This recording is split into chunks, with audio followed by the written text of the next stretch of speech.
Hi everyone, and welcome back to the channel. This is your host Carmina, and today I am joined by our guest Levi Cosijn, Vedic astrologer. Welcome, Levi. Hi, Carmina. So Levi and I were hoping to do a live meeting, but for some reason something is not working and the screen is not sharing. We can't see his screen, so we decided to just do this recording instead. You guys can send us your questions, your comments in below the video. So the topic of today's video is to analyze the chart potential, a chart's potential for relationships. One of our viewers provided her chart that we look at it. She provided her birth data and some personal details, and she was curious about if her relationship life would be improving or not, because she had some letdowns with her relationship life. So that's what we're gonna be looking at today, and Levi and I are currently also teaching some astrology classes. We're also going to start teaching other classes in about 4 weeks, so stay tuned for more info on that. Yes. So Levi, I think you have the data. Can you please share your screen? Sure. Let me know if everything works fine. Yes, everything is perfect. Good. Yes. So, well, I think the most important thing, of course, in terms of relationships, we have to look at Venus. Yes. And we can see here in this horoscope that Venus, Lagitari, Avastas are a little starved, right? Mainly because of the sun. Okay, we see here a Venus-Sun conjunction. This is a Scorpio ascendant. And whenever planet is conjunct the sun is always going to experience some kind of incompatibility. Venus, sun, Venus, a karaka of relationships. There's always going to be something difficult about relationships because, of course, the sun is the soul and everything is under the sun. So whenever you have something close to the sun, it's going to get purified. It's going to get burned. And because of the soul represents the Atman, right? The soul. So everything is under the sun, meaning the soul and the path of the soul, or whatever the soul needs to experience in this lifetime, will come through for the person, and they will be inclined, they will be driven to act in a specific way because of, this is indicated in the horoscope here, right? Because of how they feel, because of what they think they should be going for. And this can be also, of course, on a deep subconscious level, right? Playing out. Because of course, there's consciousness, but there's also the whole, subconscious dimension or unconscious dimension of our being. And so I think astrology is a very effective way of addressing these things as well. So here, deep down in the consciousness of this person, there is a need for sacrificing whatever Venus, Mars, and Mercury represent more on it's not on a concrete level, but more on an earthly level. You see, so the sun is going to burn that. The sun is going to make sure that these planets, these areas, these house lords are somewhat being sacrificed. It's also interesting that her soul planet is Venus and her spouse planet is the sun. So the planet with the highest number of degrees, which shows herself to a large degree, is Venus. And it's joined by the spouse planet, the sun. So I guess also when she got into these relationships, it was, a very clear way. It was a very clear path to it was showing that, okay, something needs to be given up. And because there are 4 planets there, it makes it even more emphasized. Well, the fact that there's a 4 planetary conjunction is always is not ideal. I mean, the least to say, because these conscious forces all, pushed in one house, in one sign, is going to it's going to make these planets not really capable of being fulfilled deeply. It doesn't mean that the person cannot become happy or anything like that, but it's going to show an extra emphasis on these things being sacrificed. There's not enough room for these planets to healthily express themselves, and especially 4 planets and more. And we're talking about embodied planets, so not the nodes and not Uranus, Neptune, or Pluto. Is going to create. It's actually a combination for the brahmacharis, or renunciates. And of course, here you see, just to go back, we see the Atmakaraka and Dharakaraka, so the soul, the self, the person, and the spouse in this Sagittarius sign here in the 2nd house, but it's also the Ascendant Lord and Venus, the 7th Lord, are also. So definitely in her relationship, she would have spent a lot of time with the spouse. Maybe they were working together or something like that. But you see that the action of, because the Ascendant Lord is going to show the action of the body, right?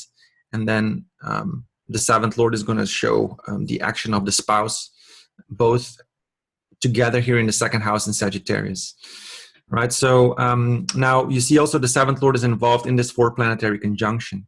And of course, the sun, any 4 planetary or 5 planetary or 6 planetary conjunction involving the sun is generally going to be more severe. And see, so now if we look at the actual potential for relationships and for marriage and so on, we look at some specific Gemini technique, right? Which is using. Quickly say something. I also noticed that the 5th Lord is in the 6th house, which is also a difficult placement for relationships. Yes, the 5th Lord in the 6th house. Also Venus itself is, not only Venus, at least Venus is not combust, the 7th Lord is not combust. So there is some hope there. And of course, this person informed us that she has been involved in 2 long-term relationships. She was married, and so we have to see there has to be some potential. Now, if we look at the Lagitadya Avastas, which shows the fulfillment of the planets, which is based on natural friendships, right? So certain planets can be helped or hindered by other planets in fulfilling their tasks, in what they rule as, natural indicators and so on. Here we see that the main problem with Venus, the reason why Venus in fact gets starved, is because of the sun. And any planet conjunct the sun is called kopi, meaning angry or agitated, right? So, and that's what I, initially, yes, and that's what I meant also with there's some kind of incompatibility, because something is being sacrificed in terms of relationships. It's Venus that is being sacrificed. And Venus, of course, the karaka of relationships. Also, rejuvenation is important. And also we see Mars is combust, so it's very important for this individual, because of the close conjunction with the sun, to take enough time off and to recuperate. We also see Dharakaraka is involved here, so it can also involve the spouse. That the spouse has that effect on the Ascendant Lord, which is Mars, and the Atmakaraka, which is Venus. And see, and also we have the 8th Lord here of break. So now the main stain is the sun, right? It's angry. It's also starving Venus, because of course, besides Kopi Avasta, besides the agitated Avasta, it's also going to starve Venus because they are inimical towards each other. So it's a double affliction, right? When you have the sun agitating you, but also being inimical towards you. And the reason why that is of course, because the sun is the king. It's the soul. It represents that. And when it looks at Venus, Venus is going to like that. It's going to find that inspiring. But when the sun has to fulfill its task through Venus, so to speak, well, not so to speak, when it looks at Venus, it's going to create an experience to Venus. And Venus is, of course, not a sattvic planet. It will not be able to wield that power also. See, so now, and that would be also some of the things that you tell the person, right? That the sun is the big stain here. So what you're going to do about that? How are you going to improve that Venus, that self? Because Venus is of course your self-worth. It's also in the 2nd house of worth. How are you going to, what is helping Venus? Who is helping Venus? And here we see there's a very strong Mercury aspecting yeah, I mean, you know, Venus Mercury conjunctions are always good because they're going to help one another, because they're friends. And if Mercury wouldn't have been here, right, on account, it's one of the planets that is making this 4-planetary conjunction, which is showing some difficulties. But at the same time, it's also going to help Venus as a friend of Venus. So friends, or you know, investigating, finding out, discerning about what she actually needs to feel fulfilled in relationships, what is holding her back, really learning about this. Like, for example, astrology, which is connected also, of course, to Mercury, right? And shedding a light on these things, these problems, because that's the main stain she has. It's from the sun, from this hottest planet. Yeah, probably there was also a problem with responsibilities, because the second house is the house of taking responsibility. And also I see the nodes playing a part. I see the North Node in Cancer in the 9th house. So definitely a problem with contracts, with long-term goals. And they're like Venus and the 9th, Venus in Sagittarius, and all those planets in Sagittarius have a similar agenda with the 9th house, okay? Because Sagittarius is the 9th sign. So I also see like something related to long-term goals, like connected to that, and to, of course, her emotional development, because she has Ketu in Capricorn, so she's gonna be trying to always control herself and not show her feelings and appear strong, and but she has to, you know, learn to talk about her feelings and share her feelings in a, you know, truthful manner as well, because of that North Node in Cancer there. Yes, absolutely. Yeah, and also like deepening her connection on an emotional level is of course going to be very important. Also Rahu in Cancer, letting go of control, which is Ketu in the 3rd house, right? And then taking it also day by day. The Cancer in Rahu in Cancer is also very much that, is learning how to live in the moment, right? Which is the moon. The moon is living in the moment. It's waning and waxing. It goes up and down. And here moon is in the 5th house, so it would definitely be a creative, the mind would be involved in creative affairs, of course, in self-expression also, right? It's the 9th lord here in that 5th house. So, you know, also that is playing. Now, we see the actual potential for marriage is there. You know, if we go over the Upapada, which is the pada of the 10th cusp, right, which is all about your responsibility and your actions in the world. And of course, marriage is going to be very important in how you go about your actions in the world. It's changing your life deeply. And here we do see some potential. And of course, this individual was married, you know, in 2008. So, and you can see this because Mercury is here in the 4th in Sagittarius, and this is the Upapada, right? And there's a mix of influences. There's some benefic aspects, some benefic planets. I mean, first of all, Sagittarius is a benefic Rashi, right? The benefic sign. We have Venus there. But there's technically 3 malefics, right? Sun, Mercury becomes malefic when it's joined cruel planets, and then Mars. But in the Saptamsha here, we have the Sun. The Sun is really not really going to be a problem, but it's aspected by all these cruel planets. So we clearly see some affliction already here. Besides the fact that, you know, the 7th Lord, 1st Lord, Darakaraka, Atmakaraka are all in this 4-planetary conjunction. You see, the moon is waxing, so it's going to help a little bit. And here we have Jupiter in the Saptamsha aspecting as a benefic influence. So just leaving the door a little open for some marriage potential. But then in the Shashtyamsha, if we recalculate the Upapada, then the Upapada falls here in the Leo, right? And Leo is aspected only by Mercury, and Mercury is here considered a gentle planet. So it will give, technically, right, if we apply this technique, it gives marriage. And so she was married at least once. This is what you gave me. But she had some other long-term relationships, I think 2 long-term relationships of about 11 years. And so we see here that this 4-planetary conjunction does give marriage, right? If we even also we see Venus being starved here, right? So if you're into, astrology and these techniques, don't jump automatically to these conclusions that you have a 4-planetary conjunction, especially when the 7th Lord is there and when you have the Venus of Vastas.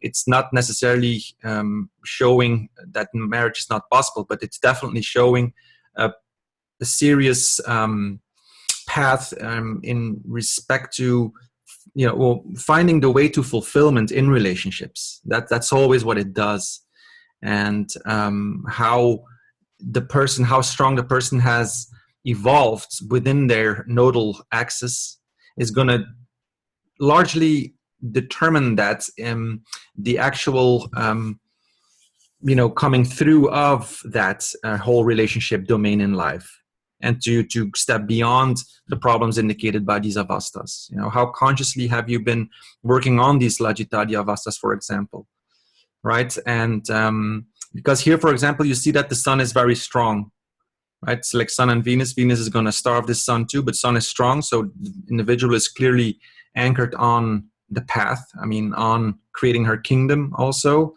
And the whole path shows that all these 3 planets are being sacrificed, and 2 of them are combust, like meaning too close to the sun. And so these are going to suffer the most. They're going to suffer agitation, also in terms of her will, right? There can be agitation, like too much fire, too explosive also.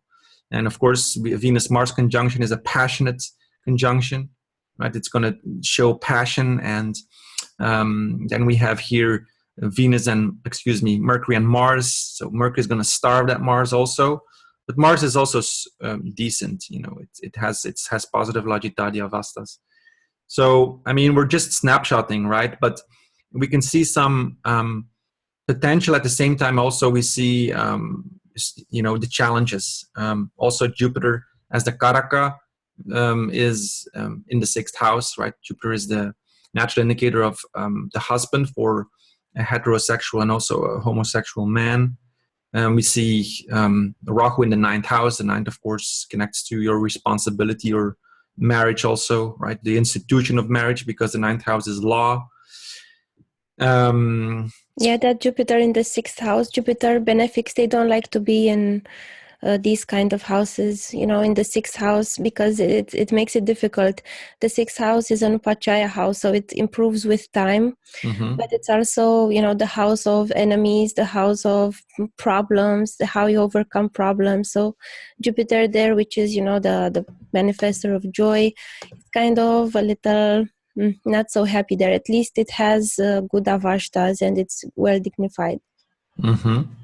Yeah, then if we look at some chastity yoga, some relationship potential, we can look at it from the ascendant. The ascendant is the 4th from the ascendant, has Saturn in it. It's very strong in Mula Trikona, I think, or just not. No, it's Mula Trikona still, between the first 20 degrees. So Saturn, of course, is going to create some hardship at the same time, but it shows like the person is tough, on an emotional level. Saturn there in good dignity.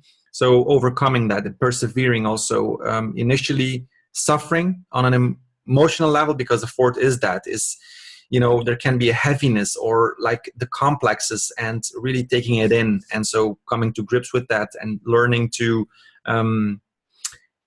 understand and learning what to feel, or to discover what she actually needs to feel fulfilled also, because Saturn in the 4th house is always there's going to be indicated some weakness in respect to also being truthful on an emotional level to herself initially, but the good dignity and the lagitadi avastas here on Saturn are quite good. So I think she's probably been doing a good job at that.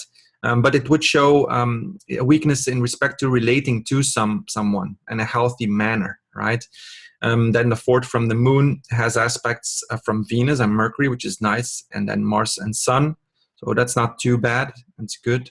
And then in the Trim Samcha chart, which is, not going to explain that here, but it's one of the important charts for character also and personality.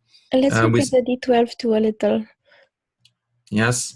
So here we have the sun, like as is, making her a little stubborn, a little hot here. Also the fourth from here is ascendant. We have the sun, and the fourth from there is aspected by debilitated Jupiter and Mars, but also Mercury. So, it's kind of a mixed bag, I would say. But this good Saturn and good dignity would, and also we have Rahu here a little bit. So there would be some, definitely in the first stage of life, first part of life, coming to grips with what you need, what you feel, also being honest about that. And of course, you always attract what you are, right? And yes, you asked me for the Dwadasamsha. Yes, D12, yes. I'll just pull it up like this. You can see everything. Yeah, D12 is also very important to look for in relationships because it shows ancestral patterns.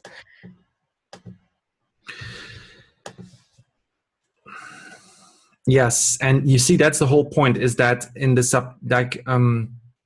Vedic astrology shows that the spouse itself, the partner itself, is only a fraction of determining or contributing to your actual fulfillment in relationships.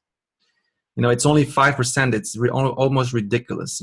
What is most important is the Rashi chart, you and yourself, the path that you're on, who you are, and your Dwadasamsha, which is the D12 chart. So I think it's really good you brought this divisional chart in, because that's what it is. You have to look at what's going on in terms of, and the spirit that she's running right now is Ketu Moon, for example, right? Ketu is, of course, one of the karakas in the Dwadasamsha chart. It's Rahu and Ketu create the changes within our DNA. They are the changes of, they change fate. They are these fated elements. They're eclipse points. They represent the path of our consciousness. So these are the main players. So everything is under their blanket, we could say. You can have an amazing chart, but if Rahu and Ketu create problems, then everything is going to be under that Rahu and Ketu. Sometimes you have people who have immense success from one day to another, for example, which is a Rahu and Ketu thing, especially a Rahu thing. And of course, because they have other yogas running in their horoscope, especially Gemini Raj yogas piling up, we can really see a strong potential for success and fame and this kind of thing. But then also you have to include the nodes. And then because sometimes you can see these amazing horoscopes and then you think, but this person is just not really showing that in their life. Why is that? And definitely it's going to be Rahu and Ketu. So there's things in a horoscope that are very difficult. And we always say that, right? When Rahu Dasha or Ketu Dasha is difficult to predict, we say. And of course, because there's things that it's very difficult to see.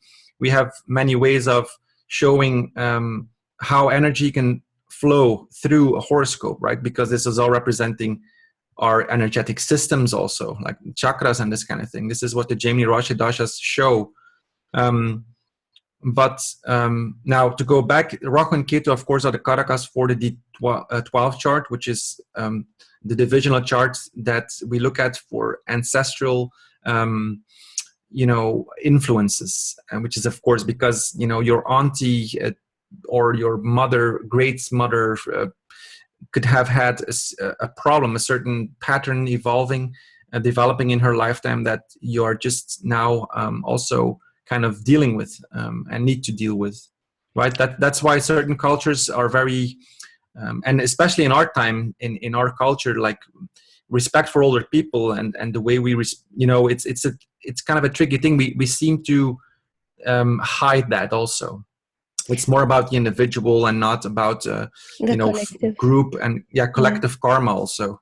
I also wanted to mention that you see that we mentioned that Mercury in the Rashi chart, it's combust, and we also see it that the Mercury is the Matru Karaka, so it's the mother, and we also see that Mercury here is with Ketu, and we know that she lost her mother in 2015, so now she's running the Ketu Dasha. It's a Dasha of a lot of letting go, a lot of conclusions, and a lot of old patterns coming back into her life. And we see here that in the D12, the ancestral chart, Ketu is ruled by Venus, and Venus is debilitated. Yes. So that's something very important there. Absolutely. And also the sun aspecting, so also separating that. Yeah, absolutely. I was thinking about, so you said she lost her mother in 2015? Yes. Just wonder what she was running. Yeah, well, actually, in the Charanavamsha, she was running Virgo. And Virgo, of course, has this debilitated Venus, who's the lord of what you just mentioned, the Matrukaraka, right? It's also in the fourth Actually, in house from the 2015, ascendant. she lost both her mother and her little sister. So, like in August and September, like 15 days away. So she suffered great loss then. In 2015, yeah. So it was in the end of the Mercury Saturn dasha. Yeah, and Mercury is combust. Mercury is the mother. Yes. It's also the 8th cusp lord Saturn in is the sister because it's the Bratrukaraka, so it makes sense. Yes. It's a Bratrukaraka. It's also the 3rd cusp lord. It's on the 3rd cusp.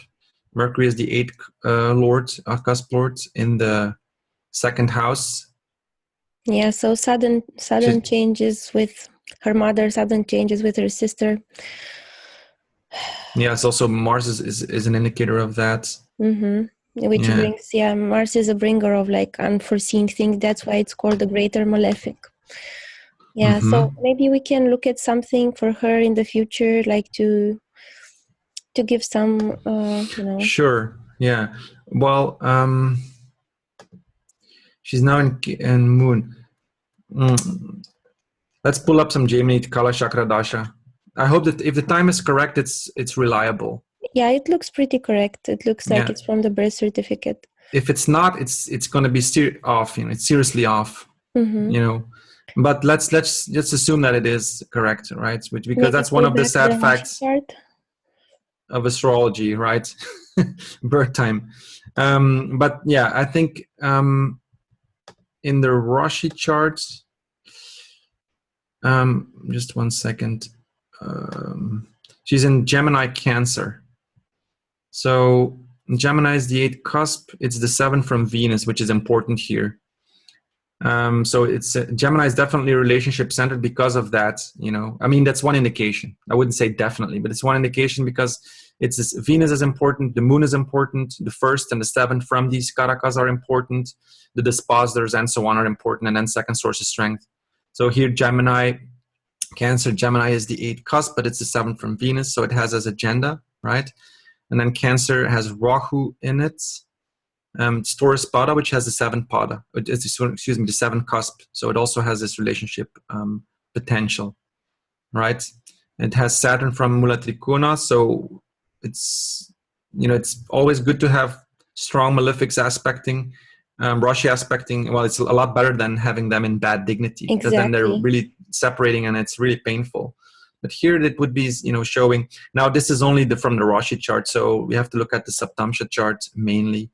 And here we see, what is this? Gemini Cancer. So Gemini has Saturn in it. It also has Jupiter in it. It has the Pisces Pada, which is the 7th cusp, which is important. So it has a relationship agenda.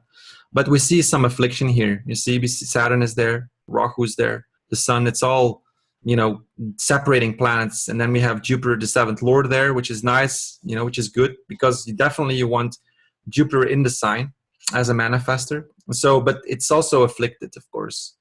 Now, the Sabdasha is, or the Antar or the Bhukti is Cancer. Cancer has a Virgo Pada, which is the 1st cusp. So it on that account also has a relationship agenda. It's aspected by Mars and Venus, so it would give some fulfillment, right? Mars being hunger, Venus fulfilling that hunger, and then Mercury are aspecting as a manifesting influence. So yeah, I would say that relationships would definitely especially on account of Cancer being giving that, giving relationships, and especially the Saptamsha is about meeting someone. It's something that you do before you get married, right? Generally, so and it's something that you do with your what you can't do on your own. So yeah, Gemini would do that. Gemini has the agenda, but it also has if in some adverse antardasha, it could create some separation, because this sign here, Gemini, is afflicted. Not, of course, Jupiter is, it's a good thing to have the Jupiter there to hold things together, at least, especially when there's a favorable antardasha or bhukti. then it can create that, you know. And then in the Vimshatri Dasha, I'm just going to look at her Navamsha too here, just one sec. So we had Gemini and Cancer. Yeah, here we have Gemini also in this is the 7th house, right, which is nice, which is Jupiter, the 5th lord. So that's nice. Doesn't really have, yeah, it has a 7th cusp, so that's good for sure. And then we have the 7th lord in Cancer as well, manifesting it, and Venus aspecting as well. So I think from Kala Chakra, it seems like if she is willing to understand more also and to really come to grips with certain afflictions in her horoscope, you know, Yeah, that then Saturn in the 4th and Rahu in Cancer has a similar agenda of separation, you know, to her emotional comfort, working on her emotional comfort. So that's definitely something. Yes, then, and that would be, yeah. So then it would be possible, you know, then it shows some relationship potential. I would have to look at more, you know, I would have to look at the Vashafala, also the other Gemini Rashi Dashas, because we're not going to go over this. But Kala Chakra Dasha is quite reliable in terms of meeting people, and if the birth time is really correct, meaning like within 2 minutes, which is, you know, not obvious. Yeah. Otherwise you have to do rectifications, and that's, you know, that's one of the things you can do. And then even after rectification, you test things out, like, okay, is this happening for you? You know, and that's the best thing. If you get a rectification, just ask for a test also, like, is it playing out? Because you can have some astrological birth time having, which is kind of a mathematical configuration that kind of works for you, you know, because of certain trigger transits, and then things play out or not, and then you can just adjust it with your astrologer as you go along, you know. So yeah, so this Dasha is going until 2020, so maybe we'll hear from her in the comments if she meets somebody by 2020, right? Yeah, and it's an important period. What is it here? Ketu Moon. Okay, Moon is the 9th lord.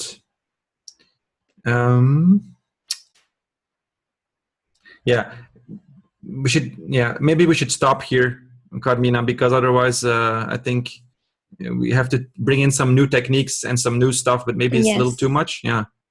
Yeah, so yeah, maybe you can stop sharing. Okay.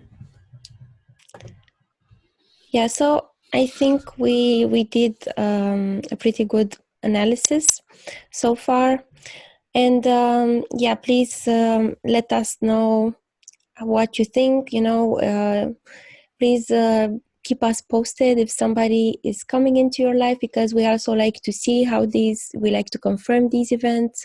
And I hope you guys learned something new from this video, like what to look at, like what factors to consider mostly when looking at these things. I know we covered a lot of techniques. There's also many more techniques that we could do this, you know, a 4-hour video. But for now, we're just going to leave it at that. And if you want to contact Levi, you can go to his website, levicosijn.com. I'm going to link it under this video. And of course, my website is carmina-amza.com. If you want to take courses with us, we'll also post more info soon about upcoming courses. We're looking forward to meeting all of you in that context also. And thank you very much, Levin, for being here.